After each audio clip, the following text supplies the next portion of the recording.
إن الحمد لله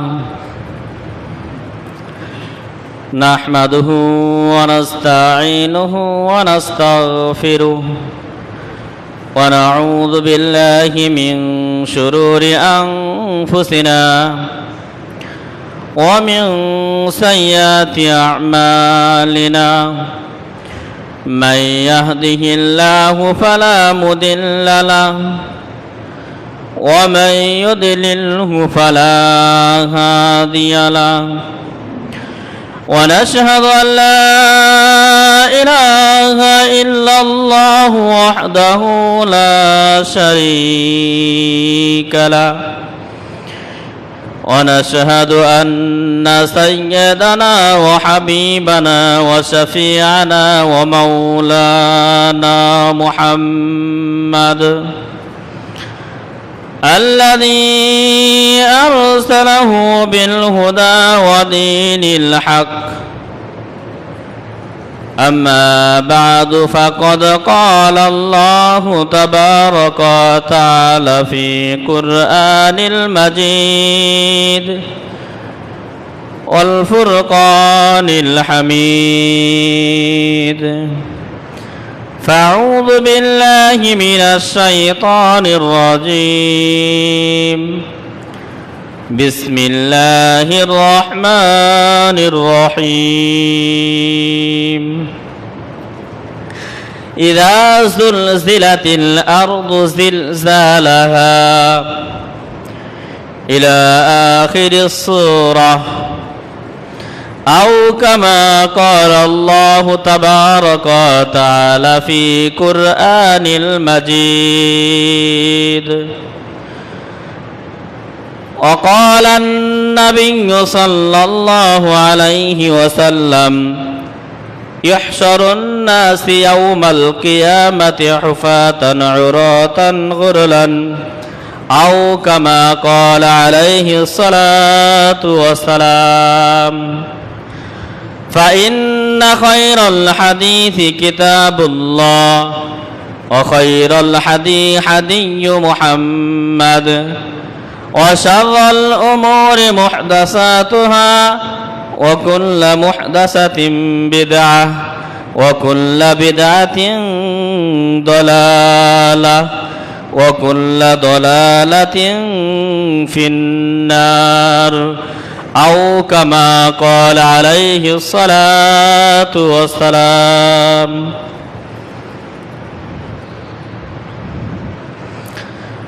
সমস্ত প্রশংসা যাবতীয় গুণগান কেবলমাত্র সেই আল্লাহর জন্যে যিনি যেটা আখিরাত জীবন হবে, যেই জীবনের শুরু আছে আর শেষ নেই, যেদিকে সকল সৃষ্টিজীবকেই যেতে হবে, সকল সৃষ্টিজীব যার ইশারায় মৃত্যুবরণ করবেন, যিনি সেদিন একমাত্র বিচারক, যেদিন তার শুকরিয়া আদায় করি, সকলেই বলি আলহামদুলিল্লাহ। শান্তি অবতীর্ণ হোক প্রিয় রাসূল, সকল নবীদের সর্দার, কিয়ামতের ময়দানে সর্বপ্রথম সুপারিশকারী, যার আদর্শে আদর্শবান হলে দুনিয়ার জীবনে কল্যাণ আর কল্যাণ, যার আদর্শ থেকে বিচ্যুত হলে দুনিয়াতে অকল্যাণ আর কিয়ামতের ময়দানে ভয়াবহ শাস্তির সম্মুখীন হতে হবে।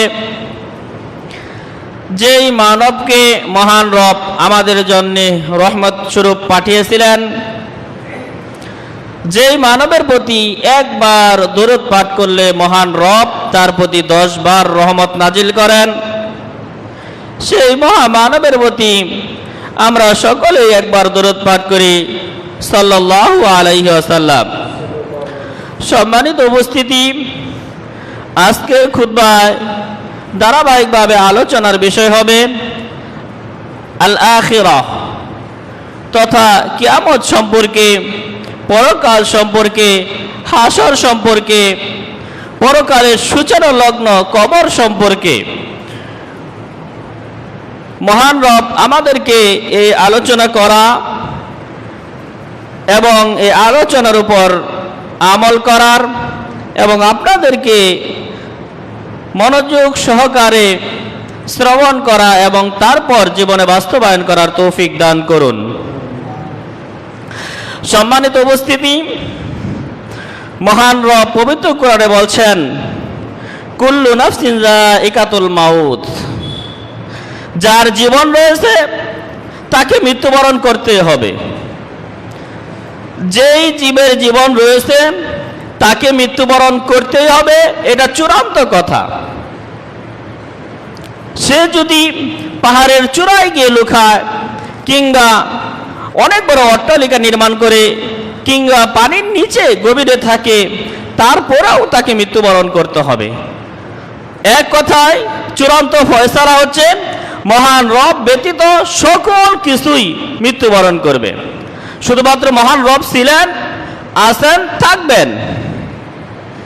তাছাড়া যত মাখলুকাত রয়েছে, যে মাখলুকাতগুলো আমরা চিনি, আমাদের নিকট পরিচিত, মানুষ, অন্যান্য প্রাণী, হয়তো সেটা জলভাগে হতে পারে কিংবা স্থলভাগে, সকল প্রাণীগুলোই মৃত্যুবরণ করবে। পক্ষান্তরে মহান রব ছিলেন, আছেন, থাকবেন। যেহেতু মানুষ মৃত্যুবরণ করবে, মৃত্যুবরণ করার সূচনা লগ্নে নিঃশ্বাস বন্ধ হয়ে গেলে যে জীবনটা শুরু হয়, একেবারে কিয়ামতের ময়দানে দাঁড়ানোর পূর্ব পর্যন্ত এই সময়টাকে আলামুল বারজাখ বলেন। কবর দিতে পারি এমন কিছু অঞ্চল রয়েছে, কিংবা বন্যার সময় দেখা যায় কাফন পরানো সম্ভব, কিন্তু দাফন করানোর জন্য কোনো মাটি পাওয়া যায় না, কারণ সব মাটি পানির নিচে চলে গেছে। এজন্য তার কাফন হয়, দাফন হয় না। আবার অনেক সময় দেখা যায় লাশ কাফন হচ্ছে, কাফনও হয় না, দাফনও হয় না। মাটির চাপা পড়ে মৃত্যুবরণ করেছে, ওই লাশটা খুঁজেই পাওয়া যায়নি। পানির নিচে ডুবে গেছে, লাশটা খুঁজেই পাওয়া যায়নি। কিংবা কোনো অনেক সময় যুদ্ধের ক্ষেত্রে বোমার আঘাতের কারণে ছিন্ন ভিন্ন হয়ে যাচ্ছে, লাশটা খুঁজেই পাওয়া যাচ্ছে না। তার মানে তার কাফনও হচ্ছে না, দাফনও হচ্ছে না। কিন্তু নিঃশ্বাস বন্ধ হয়ে যাওয়ার পর যে জীবনটা শুরু হয়, সেই জীবনটা হচ্ছে আলামে বারজাখ। এটা এমনটা শর্ত নয় যে তাকে কাফন পরাতে হবে, দাফন করাতে হবে। যে লাশগুলো খুঁজে পাচ্ছি না, তাদের দাফন কিভাবে সম্ভব? যে অঞ্চলগুলোতে মাটি নেই, পানির নিচে, সেই অঞ্চলগুলোতে কিভাবে সম্ভব দাফন করা? সুতরাং এই অঞ্চলগুলোতে দাফন করা সম্ভব নয়, কিন্তু তার সওয়াল জবাব ঠিকই হবে, কিন্তু তাকে জাহান্নাম কিংবা জান্নাতের শাস্তি ঠিকই পাবে। কিভাবে সম্ভব? নির্দিষ্ট একটা সময় যাওয়ার পর মহান রব তার নিকট ফেরেশতা পাঠান। মহান রবের নির্দেশ অনুপাতে ফেরেশতা এসে একজন কাফন দাফন করার পর যে প্রশ্নগুলো করা হয়, ঠিক ওই ব্যক্তিকে একই প্রশ্ন করা হয়। এমনটা নয় যে কাফন দাফন না করা হলে তাহলে তাকে প্রশ্ন করা হবে না। তাহলে প্রত্যেক পাপাচারী, যিনি জানেন নিজের জীবন সম্পর্কে, তার জীবনে অধিক মাত্র পাপ রয়েছে, তারা তাদের পরিবার পরিজনকে ওসিয়ত করে যেত, আমাকে যেন কবর দেওয়া না হয়। ওই যে বানি ইসরায়েলের একজন লোক ছিলেন, যিনি জানতেন তার পাপের হার সওয়াবের তুলনায় অনেক বেশি বাড়ি, এজন্য তার পরিবার পরিজনদেরকে, সন্তানদেরকে এই ওসিয়ত করেছিলেন যাতে করে মৃত্যুর পর তাকে পুড়ে দেওয়া হয়। শুধু তাই নয়, মৃত্যুর পর পুড়ে দেওয়ার পর ওই যে ছাইগুলো রয়েছে, পুরার অংশগুলো রয়েছে, কিছু অংশ বাতাসে উড়িয়ে দিতে বলেছে, কিছু অংশ জলভাগে দিয়ে দিতে বলেছে, কিছু অংশ স্থলভাগে রেখে দিতে বলেছে, যাতে করে মহান রব তাকে পাকড়াও না করেন।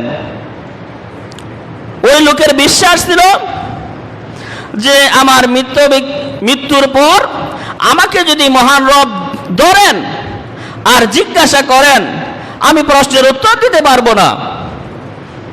এই পরিমাণ পাপ সে করেছে। বরঞ্চ তাকে যদি পুড়িয়ে দেওয়া হয়, কিছু ছাই বাতাসে উড়িয়ে দেওয়া হলো, বাতাসে বিভিন্ন জায়গায় নিয়ে চলে যাবে,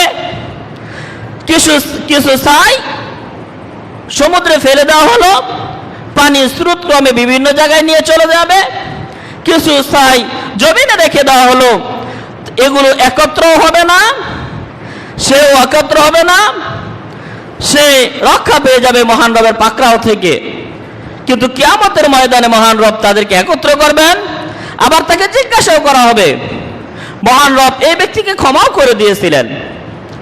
রাসূলের হাদিস অনুপাতে, বানি ইসরায়েলের ঘটনা অনুপাতে জানা যায়, বোঝা যায় যে মহান রব তাকে জিজ্ঞাসা করবেন, তুমি এই কাজটা কেন করেছিলে? তুমি কেন তোমার লাশটাকে এভাবে পোড়ার নির্দেশ দিয়েছিলে? কেন বা পানিতে ফেলতে বলেছিলে? কেন বা বাতাসে উড়াতে বলেছিলে? তখন সে উত্তর দিবে, আপনার ভয়ে, ইয়া রব, আপনার ভয়ে আমি এগুলো করেছি। কারণ আমার জীবন, ওই ব্যক্তির জীবন পাপ এতটাই বাড়িয়েছিল, যদি আপনার সম্মুখে দাঁড়াতে হয় আমি প্রশ্নের উত্তর দিতে পারতাম না। কিন্তু মহান রব সক্ষম, যিনি প্রথম সৃষ্টি করেছেন, যিনি অনা সৃষ্টি থেকে সৃষ্টি করেছেন, তিনি সৃষ্টি থেকে পুনরায় ফিরে আনবেন, এটা সবচাইতে সহজ বিষয়। এরপর যখন তার কারণগুলো সে বর্ণনা করবে, মহান রব বলবেন, যেহেতু আমার ভয়ে এই কাজটা কেন করেছে, আমার ভয়ে করেছে, সুতরাং তাকে ক্ষমা করে দাও, তাকে ক্ষমা করে জান্নাতে স্থান দেওয়া হবে। আমি এটা বোঝাতে চাচ্ছি, এই হাদিসের মাধ্যমে আমরা লাশ কাফন দাফন করি কিংবা না করি, প্রশ্ন যেগুলো সেগুলো আসবেই। হয়তো লাশের কাছে জীবনটা প্রশস্তময় হবে, সৎ ব্যক্তি হলে, মুমিন হলে, পক্ষান্তরে কবরের জায়গাটা কিংবা যেই জায়গায় সর্বশেষ গিয়ে পৌঁছিবে সেই জায়গাটা তার জন্য সংকীর্ণতা হবে যদি সে পাপাচারী হয়।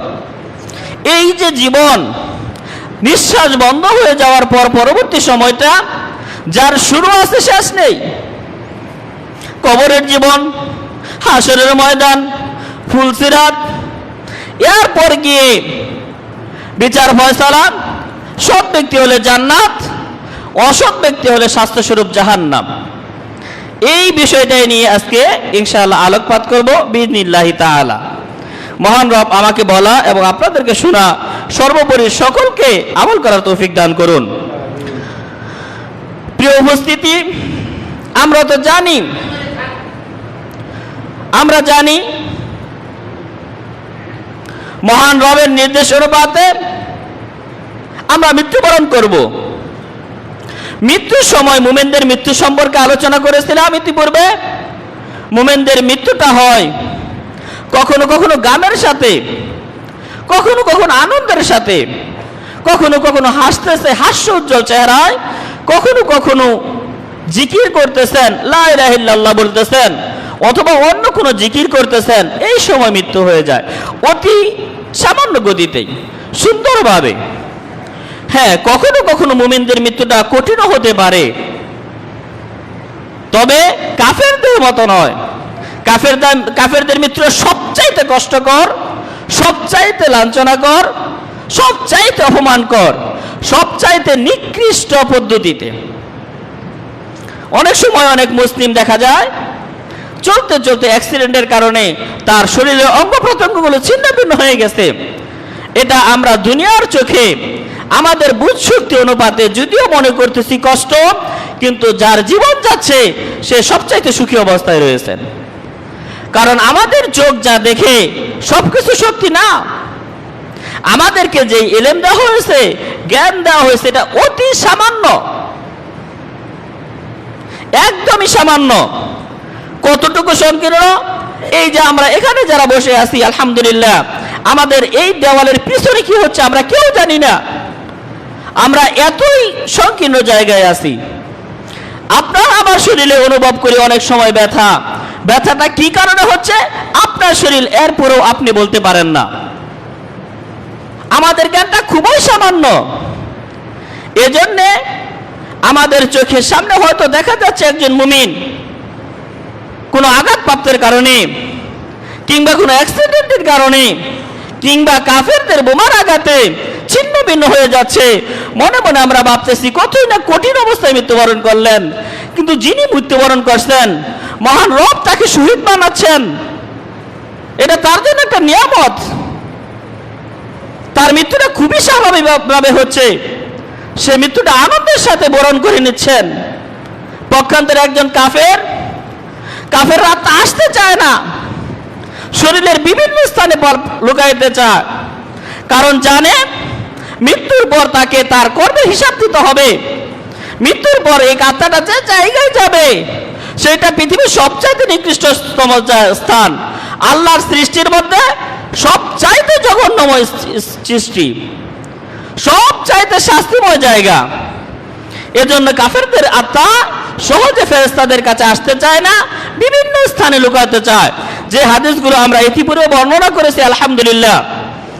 এরপর আমি আর আপনি ওই যে 3.5 হাত জায়গা কিংবা লাশ অনুপাতে লাশটাকে ঢুকানো যাচ্ছে, লাশটাকে নিচে রাখা যাচ্ছে, এমন একটা জায়গায় রেখে আসতেছি যেটাকে আমি আর আপনি কবরের স্থান হিসাবে চিনি, কবর নামক জায়গা।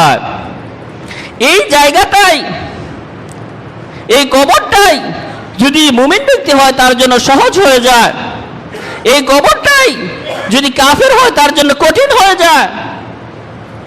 এই কবরেই পরবর্তী জীবনের সর্বপ্রথম ধাপ। এইখানে যদি কেউ পার পেয়ে যায় তাহলে সব জায়গায় ধারাবাহিক ক্রমে পার পেয়ে যাবে। এই জায়গায় যদি কেউ আটকে যায় প্রত্যেকটা দাফে দাফে সে আটকে যাবে। উস্তাদজি, হুজুর, আমরা তো দেখে আসলাম মাত্র সংকীর্ণ জায়গায় লাশটাকে রাখা যাবে এমন একটা কবর করা হয়েছে, সেখানে আবার প্রশস্ত হয় কিভাবে? রাসূলুল্লাহ সাল্লাল্লাহু আলাইহি সাল্লাম বলেন, যদি সে মুমিন হয়, প্রশ্নের উত্তরগুলি ঠিকভাবে দিতে পারে, তাহলে তার ওই কবরটাই এত বড় হয়, এত প্রশস্ত হয়, মাদ্দা বাসরহু, সে তাকিয়ে দেখবে ওটার দেওয়াল আর দেখা যাচ্ছে না, বাম দিকে তাকিয়ে দেখবেন না দেওয়াল খুঁজে পাওয়া যাচ্ছে না, এত প্রশস্ত জায়গা। কিভাবে সম্ভব? ওই যে আপনার আমার হাতে থাকা 6 ইঞ্চি বা 8 ইঞ্চি ফোন স্ক্রিনটা, এই স্ক্রিনটাকে দেখা যাচ্ছে ছোট জিনিসকে অনেক বড় দেখানো সম্ভব, আবার ওই স্ক্রিনের মাধ্যমে অনেক ছোট জিনিসটাকে বড় দেখানো সম্ভব। আমরা যদি এই মসজিদটাকে দূর থেকে ওই ক্যামেরায় ধারণ করি তাহলে মসজিদটা খুব ছোট আকারে আসবে। পক্ষান্তরে মসজিদটা যদি কাছ থেকে ধারণ করি তাহলে মসজিদটাই ওই ফোনে আসা সম্ভব নয়।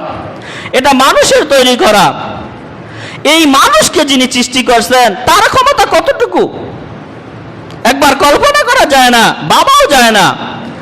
যিনি মানুষকে সৃষ্টি করেছেন ওই মানুষের যদি এই ছোট একটা স্ক্রিনে গোটা পৃথিবী দেখানো সম্ভব হয়, একটা ছোট পিপিলিকাকে বিশাল আকৃতিতে দেখানো সম্ভব হয়, একটা বিশাল বড় হাতিকে একটা পিপিলিকা কিংবা তার চাইতেও ছোট করে দেখানো সম্ভব হয়, মানুষ যদি এটা পারেন তাহলে মানুষের রব যিনি মানুষকে সৃষ্টি করেছেন তার ক্ষমতা কতটুকু? সুবহানাল্লাহি ওয়া বিহামদিহি সুবহানাল্লাহিল আযীম। আমরা এই তার ক্ষমতা কতটুকু আমাদের ধারণ করা সম্ভব নয়, কোনোভাবেই সম্ভব নয়। এজন্য রাসূলুল্লাহ সাল্লাল্লাহু আলাইহি সাল্লাম বলছেন, ওই যে কবরের জায়গা, কিয়ামতের প্রথম ধাপ, প্রথম মঞ্জিল, সেটা মুমিনদের জন্য যেমন প্রশস্ত হবে কাফেরদের জন্য তেমনি সংকীর্ণ হয়ে যাবে। এমনকি আল্লাহ রাসূল কাফেরদের শাস্তির কথা বোঝাতে গিয়ে বলছেন, একটা পাঁজরের অংশ একটা হাড্ডি আরেকটা হাড্ডির ভিতরে ঢুকে যাবে। আল্লাহ রাসূল হাত দিয়ে দেখিয়েছেন, হাতের আঙ্গুলগুলো যেমন অন্য হাতের আঙ্গুলগুলোতে ঢুকে যায় সহজেই, ঠিক এমনই ভাবে কবরের সংকীর্ণতার কারণে, কবরের চাপের কারণে একটা হাড় আরেকটা হাড়ের ভিতরে ঢুকে যাবে। আর এখানে যদি কেউ মুক্তি পায়, রাসূলুল্লাহ সাল্লাল্লাহু আলাইহি সাল্লামের ভাষা অনুপাতে অন্য সকল জায়গায় সে মুক্তি পাবে। মুমিন ওখানে ঘুমাতে থাকবে।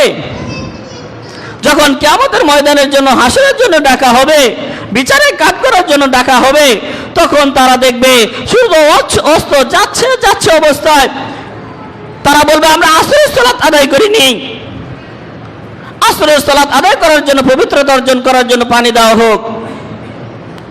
তারা এমন আরামে থাকবে যে ঘুমিয়ে আছে, আল্লাহর নিয়ামত পাচ্ছে। পক্ষান্তরে কাফেররা বারবার ওই কবরে শাস্তি দেওয়া হবে। যদি কেউ যাকাত না দিয়ে থাকে পশুর, তাহলে পশুকে পাঠানো হবে, ওই পশু তাকে আঘাত করতে থাকবে, অনেক নিচে চলে যাবে, আবার টেনে উপরে ওঠানো হবে, আবার পশু আঘাত করবে, এভাবে চলমান থাকতেই থাকবে তার বিচার ফয়সালা হওয়ার আগ পর্যন্ত। এরপর নিয়ে যাবে হাসরের ময়দানে। হাসরের ময়দানটা কেমন হবে? সমতল জায়গা, ঘর বাড়ি কিচ্ছু থাকবে না, মানুষ থাকবে, একজন ব্যক্তি থাকবে, ব্যক্তির লিঙ্গ থাকবে, লিঙ্গ খতনা করা থাকবে না, মানুষের পা থাকবে, পায়ের জুতা পাদকা থাকবে না, মানুষ থাকবে, বস্ত্র থাকবে না। আয়েশা রাদিয়াল্লাহু তাআলা আনহা থেকে বর্ণিত এই হাদিসটি আপনারা শুনেছেন, ইতিপূর্বে বর্ণনা করেছি, যেখানে আল্লাহ রাসূল সাল্লাল্লাহু আলাইহি সাল্লাম বলেন, আয়েশা থেকে বর্ণিত, আয়েশা তিনি নিজেই বলেন, সামিতু রাসূলুল্লাহ সাল্লাল্লাহু আলাইহি সাল্লাম ইয়াকুল, আমি আল্লাহ রাসূল সাল্লাল্লাহু আলাইহি সাল্লামকে একথা বলতে শুনেছি, ইহশারুন নাস ইয়াউমাল কিয়ামা, কিয়ামতের ময়দানে মানুষদেরকে একত্র করা হবে, হুফাতান উরাতান অগরলান, ব্যক্তি আছেন কিন্তু শরীরে কোনো বস্ত্র নেই, নারী পুরুষ আছেন, খতনা করা নেই, ব্যক্তির পা রয়েছে, পাদকা নেই। আল্লাহ রাসূল সাল্লাল্লাহু আলাইহি সাল্লামকে আল্লাহ আয়েশা রাদিয়াল্লাহু তাআলা জিজ্ঞাসা করলেন, ফাকালাত আর রিজাল ওয়ান নিসাউ জামিআন,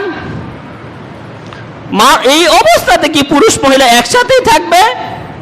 ফাকালা রাসূলুল্লাহ সাল্লাল্লাহু আলাইহি সাল্লাম, আল্লাহ রাসূল সাল্লাল্লাহু আলাইহি সাল্লাম বললেন, আল আমরু আশাদ্দু মিন আইয়ানজুরা বা'দু মিলা বা'দিন।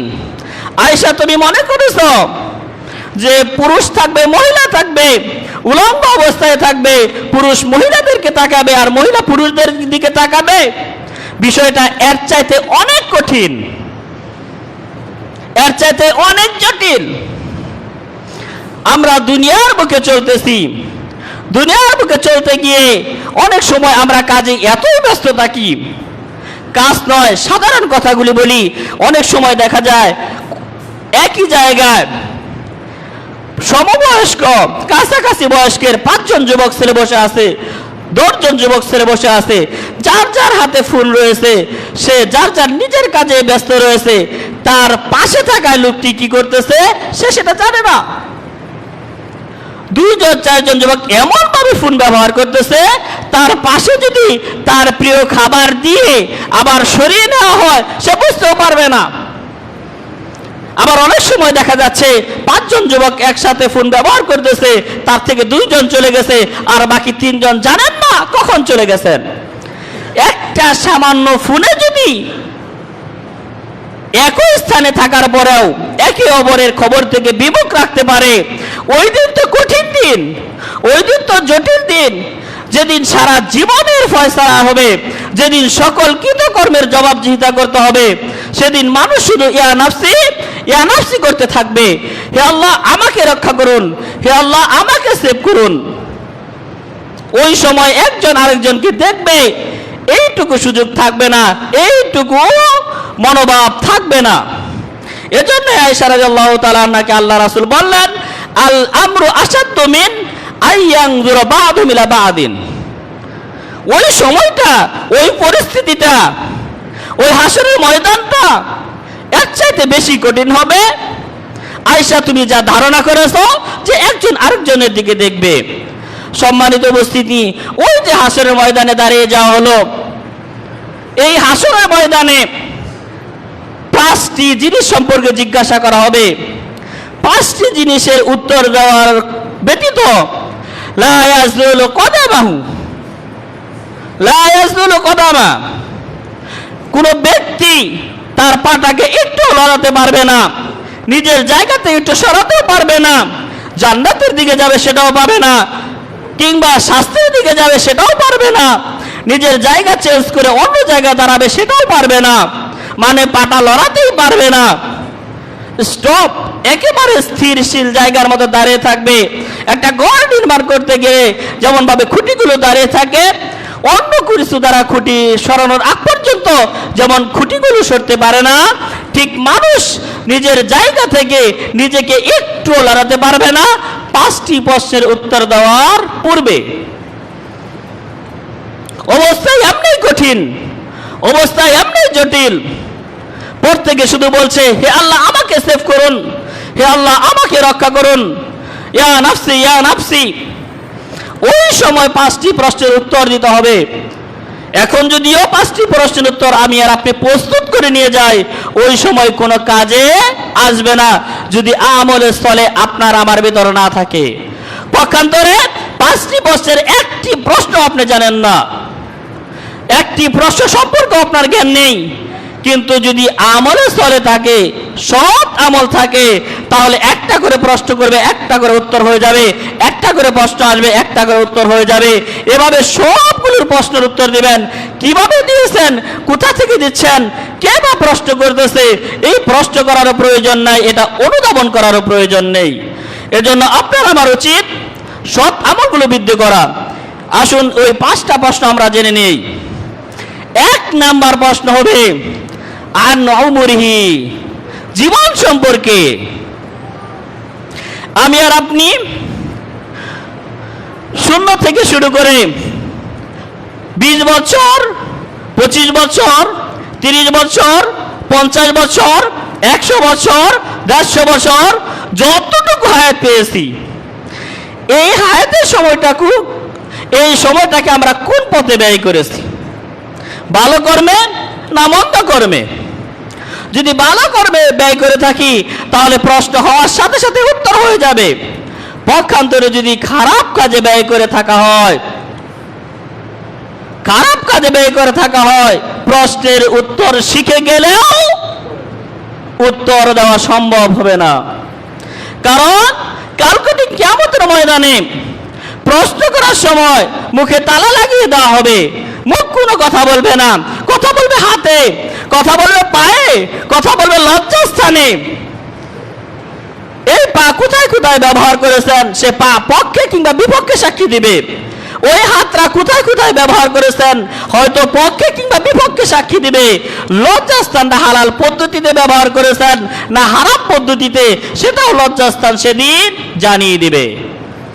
এখন প্রশ্ন হচ্ছে, হাত কিভাবে কথা বলবে, মুখ কিভাবে কথা বলবে, লজ্জাস্থান কিভাবে কথা বলবে? যিনি আপনাকে আমাকে মুখ দ্বারা কথা বলাতে সক্ষম, তিনি যে কোনো অঙ্গ প্রত্যঙ্গের মাধ্যমে কথা বলাতে সক্ষম। বিশ্বাস হয় না? মানুষের সৃষ্টির আরেকটা জিনিস সম্পর্কে বলছি। অনেক সময় পুতুল, মানুষ এমন ভাবে পুতুল নির্মাণ করে যে পুতুলের সামনে আপনি যা বলবেন পুতুল তাই আবার বলবে। ফোনে একটা অ্যাপস আছে, এরকম একটা বিড়ালের ছবি আসে, বিড়ালকে আপনি যা বলবেন বিড়াল ঠিক তাই বলে দিবে।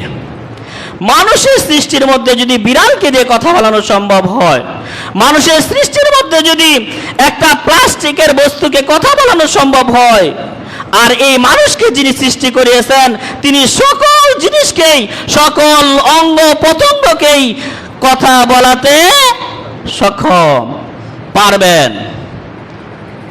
তিনি যা ইচ্ছা তাই করেন, যাকে ইচ্ছা যেটা করানো সেটাই করান।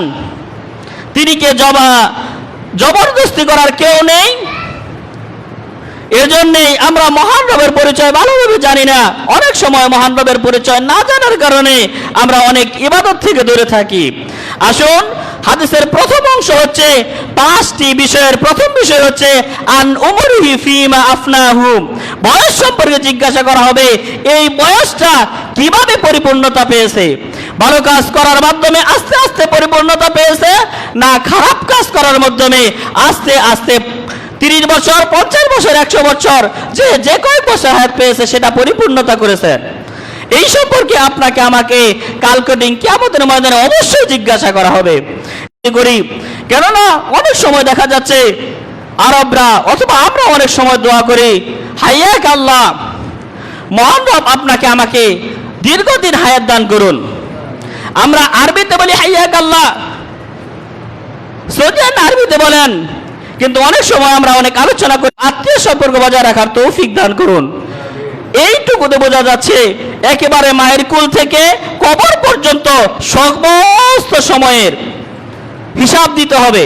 কিন্তু এরপরে বলছেন দ্বিতীয় সম্পর্কে আনসাবাবিহি। এই যে প্রথম অংশ বললেন উমরিহি, বয়স বলা হয়, আপনি আর আমি মায়ের কোলে উঠেছি, ভূমিষ্ঠ হয়েছে, সেখান থেকে শুরু করে একেবারে কবর পর্যন্ত এই সময়টাকে বলা হয় বয়স। কিন্তু আল্লাহ রাসূল সাল্লাল্লাহু আলাইহি সাল্লাম পাঁচটার দ্বিতীয়টা সম্পর্কে বলতে গিয়ে বললেন আনসাবাবিহি, যৌবন কাল সম্পর্কে জিজ্ঞাসা করা হবে। যৌবন কালটা সময়ের বহির্ভূত নয়। কেন আবারও বললেন তিনি যৌবন কাল সম্পর্কে জিজ্ঞাসা করা হবে স্পেশাল ভাবে? কারণ যৌবন কালে যতটা অন্যায় করা সম্ভব, যৌবন কালে যতটা ভালো কাজ করা সম্ভব, একেবারে নাবালক অবস্থায় ছোট সময় এতগুলো ভালো কাজ করা কিংবা খারাপ কাজ করা সম্ভব নয়। আবার যদি হাতে লাঠি উঠে যায় তাহলেও তার দ্বারায় আর খারাপ কাজ কিংবা অতটা ভালো কাজ করা সম্ভব না। নির্ধারিত একটা বয়স পর্যন্ত মানুষ শ্রম দিতে পারে, নির্ধারিত একটা সময় চলে গেলে মানুষ আর ওইভাবে শ্রম দিতেও পারে না। ওই যে নির্ধারিত সময় শরীরের শক্তি বেশি থাকে, বয়সটা কম, তাই রক্তটা গরম, রক্তটা গরম তাই সে ভালো কাজও বেশি করতে পারে, মন্দ কাজও বেশি করতে পারে। এজন্য স্পেশালি যৌবন কাল সম্পর্কে জিজ্ঞাসা করা হবে। এখানে যারা আমরা যুবক ভাই রয়েছি তাদের প্রতি আহ্বান, আমরা যেন আমাদের সময়টুকু আল্লাহর পথে ব্যয় করি। মহান রব আমাদেরকে সেই পথে ব্যয় করার তৌফিক দান করুন। যারা যৌবনকাল পার করে চলে এসেছেন তারা কাফারা কিংবা ওই পজিশনে ফিরে যাওয়ার কোনো মাধ্যম নেই। যেই পজিশনে আছেন সেই পজিশন থেকে আপনাকে আল্লাহর বেশি বেশি ইবাদত করতে হবে। যৌবনকালে যদি কোনো পাপ হয়ে থাকে সেজন্য অনুশোচনা করে এখনই ক্ষমা চেয়ে নিতে হবে। মহান রব আমাদের মুরব্বীদেরকে, আমাদের অভিভাবকদেরকে ক্ষমা চেয়ে ভালো কাজ বেশি বেশি করার তৌফিক দান করুন। ছোট ভাইদের প্রতি নির্দেশ থাকবে, তারা যৌবনে পদার্পণের পূর্বেই যৌবনে যে কাজগুলো করতে হবে সেই কাজ সম্পর্কে অবগত হয়ে সেই কাজের প্রতি উৎসাহ হবে এবং কি তাদের অভিভাবক যারা রয়েছেন তারা সেভাবেই পরিচালিত করবেন।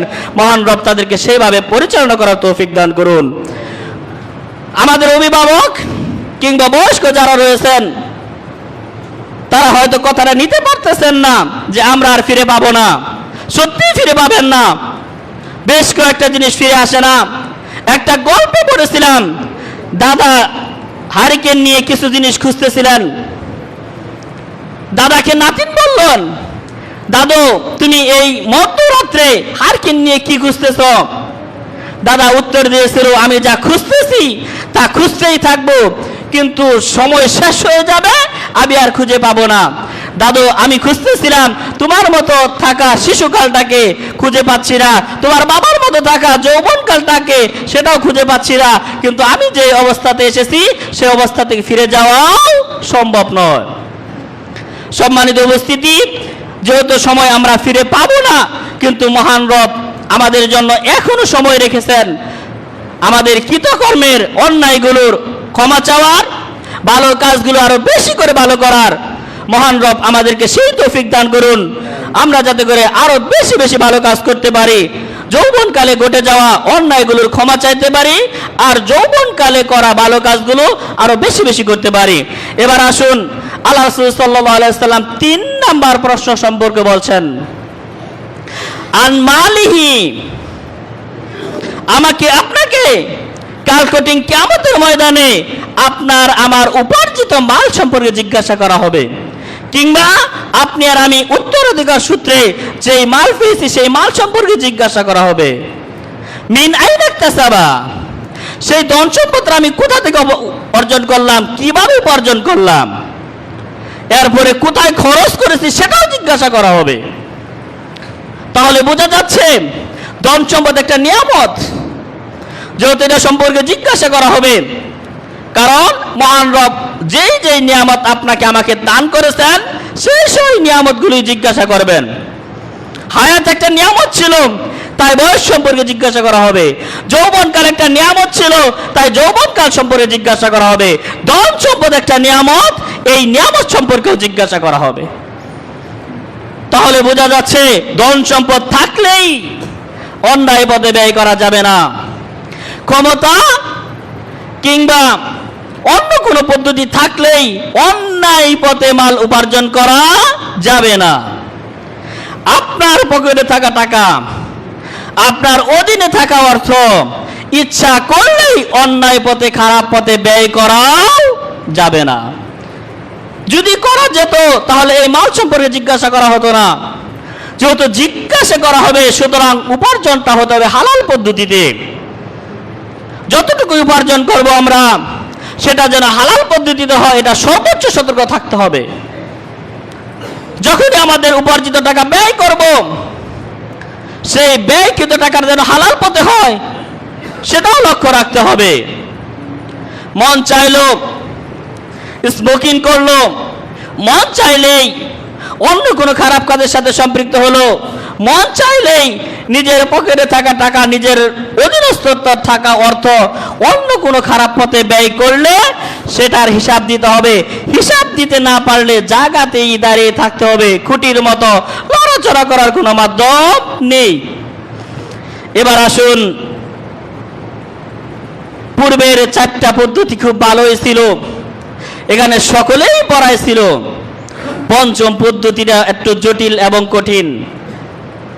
পঞ্চম পদ্ধতি হচ্ছে এলেম সম্পর্কে জিজ্ঞাসা করা হবে। এলেম সম্পর্কে জিজ্ঞাসা করা হবে। এখানে আলেম, গয়রে আলেম, যিনি আলেম আছেন, হুজুর রয়েছেন, তারা সর্বপ্রথম আটকে যাবেন। এলেম সম্পর্কে জিজ্ঞাসা করা হবে, যে এলেমটা সে জানতো সেই মাফিক কতটুকু আমল করেছিল। এটাও একটা নিয়ামত। মহান রব যাকে চান, যার কল্যাণ চান, তাকে শরীয়তের জ্ঞান দান করেন। তার মানে মহান রব যার কল্যাণ চান তাকে এই নিয়ামত দেওয়া হয়, সবাইকে এই নিয়ামত দেওয়া হয় না। সুতরাং আমরা যতটুকু জ্ঞান অর্জন করেছি ততটুকুর উপর মহান রব আমাদের প্রত্যেককেই আমল করার তৌফিক দান করুন। যদিও আখিরাত বিষয়টা অনেক বিস্তারিত ছিল, কিয়ামতের ময়দানে বিন্দু মাত্র সৎ কাজের প্রতিদান দেওয়া হবে, আবার বিন্দু মাত্র অসৎ কাজেরও প্রতিদান দেওয়া হবে। সময় সংক্ষিপ্ততার কারণে গুছিয়ে নিতে পারলাম না। মহান রব আমাদেরকে কিয়ামত সম্পর্কে আরো ভালোভাবে জেনে, কিয়ামত সম্পর্কে প্রতিটি হুকুম আহকাম জেনে বুঝে সেই মাফিক আমল করে কিয়ামতের ময়দানে আমাদের সকলকেই মুক্তি পাওয়ার তৌফিক দান করুন। ফাস্তাগফিরু ইন্নাহু আল গফুরুর রহিম।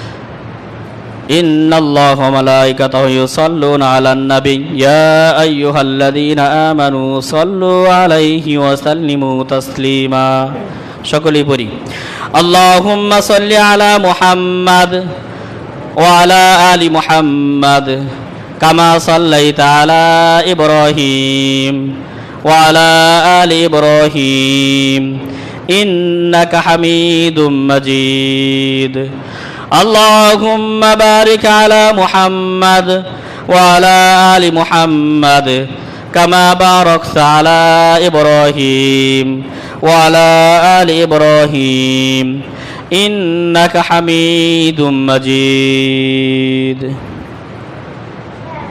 হে আল্লাহ, আপনি আমাদের জীবনের প্রত্যেকের সমস্ত গুনাহগুলো ক্ষমা করে দিন। আমাদের দ্বারা ভালো ভালো কাজ বেশি বেশি করার তৌফিক দান করুন, খারাপ কাজ থেকে দূরে থাকার তৌফিক দান করুন। আল্লাহুম্মা আরিনাল হাক্কা হাক্কা ওয়ারযুকনা ইত্তিবাআ। হে আল্লাহ, আমাদেরকে হককে হক বুঝে সেই মাফিক পথ চলার তৌফিক দান করুন।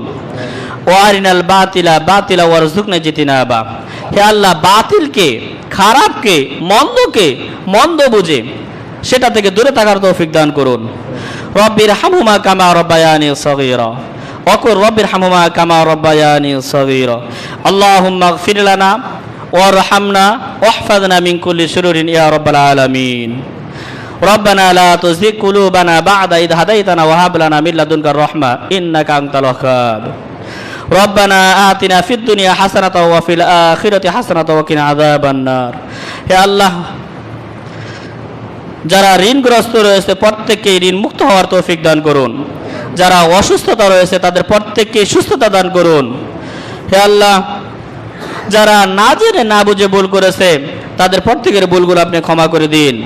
আমাদের মুরব্বিয়ান সহ যত মুসলিম এবং মুসলিমাত ওই অন্ধকার কবরের বাসিন্দা হয়ে গেছে তাদের প্রত্যেককে ক্ষমা করে সর্বোচ্চ জান্নাতুল ফেরদাউস দান করুন।